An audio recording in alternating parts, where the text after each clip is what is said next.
سلام دوستای عزیز، در ویدیو امروز میخوایم براتون طریقه جور کردن استیکر آموزش بدم. خیلی آسان میتونین خودتان استیکر بسازین. قدم اول شما باید گوگل اکاونت داشته باشین و در قسمت بار نوشته بکنین که ماشاءالله فری SVG. بعدا سرچ بکنین و اینجا به شما استیکرها رو نشان میده. خودتان میتونین که هر نوع استیکر که میخواین انتخاب بکنین به هر نوع دیزاین. از بین استیکرها یکش انتخاب میکنم که کدامش برام آسان تر از زود پرنت بکنم و من در قسمت بالا یک استیکر هست و انتخاب میکنم. تمامش به یک طریقه پرنت میشه. البته استیکرهایی که SVG یا هم PNG در پایینش نوشته باشه، یکی از استیکرها رو انتخاب میکنین.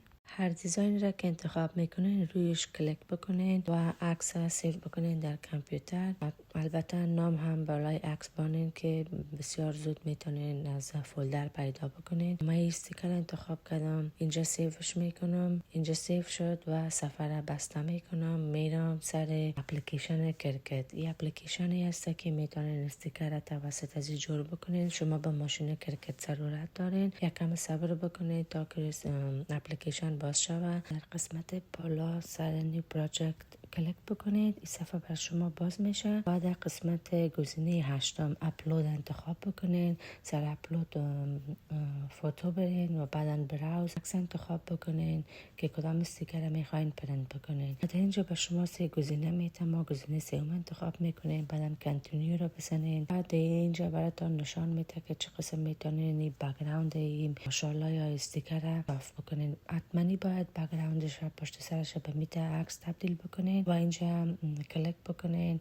کانتینیو را بزنین که این صفحه براتون باز شود. صفحه اولی براتون نشان میده، این ماشاءالله را نشان میده و در قسمت پایینی آپشن اد تو کانواس کلیک بکنین. اینجا قسمت که در اسکرین میبینین به هر اندازه که خواسته باشین استیکر را میتونین پرنت بکنین. فعلا به اندازه 4:2 میخوایم که استیکر را پرنت بکنم. سایزش انتخاب میکنم. بعد از اینکه سایزش انتخاب کردم یکم تنظیم میکنم. استیکر را بالا میبرم تا قسمت شماره 1. جدول میبینین که هر جدول به خانه ها تقسیم شده و عدد داره.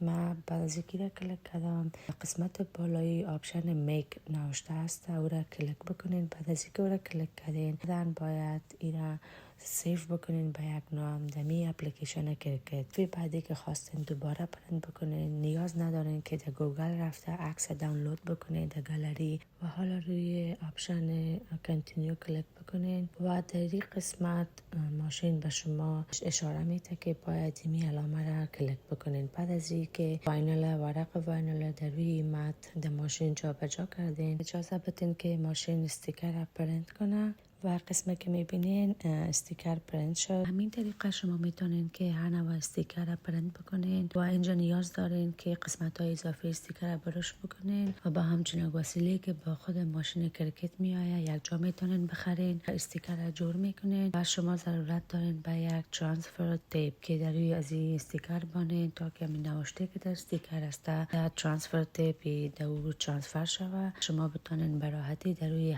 روی هر چیزی که میخواین استیکر استفاده بکنین. قسمت که میبینین استیکر ما آماده شد و حالا ما میخوایم روی قالب رزین استفاده بکنم. میشه به خاطر ویدیوهای بیشتر لطفا چینل یوتیوب ما را سابسکرایب داشته باشین. انشالله ما ویدیوهای بعدی را هم پست میکنم. شما میتونین به طور رایگان هر رزین را یاد بگیرین و آموزش میتون براتون. شما خودتان میتونین که از این طریق درآمد خوب داشته باشین، بزنس آنلاین خودتون شروع بکنین. تشکر دوستای عزیز که تا این لحظه بیننده ویدیو بودین. در بخش کامنت میتونین که سوالات خودتان بپرسین در رابطه با جور کردن استیکر و همچنین نحوه آموزش رزین آرت. ما انشالله نظر به کامنت های شما ویدیوی بعدی را آماده خواهم کرد. تشکر.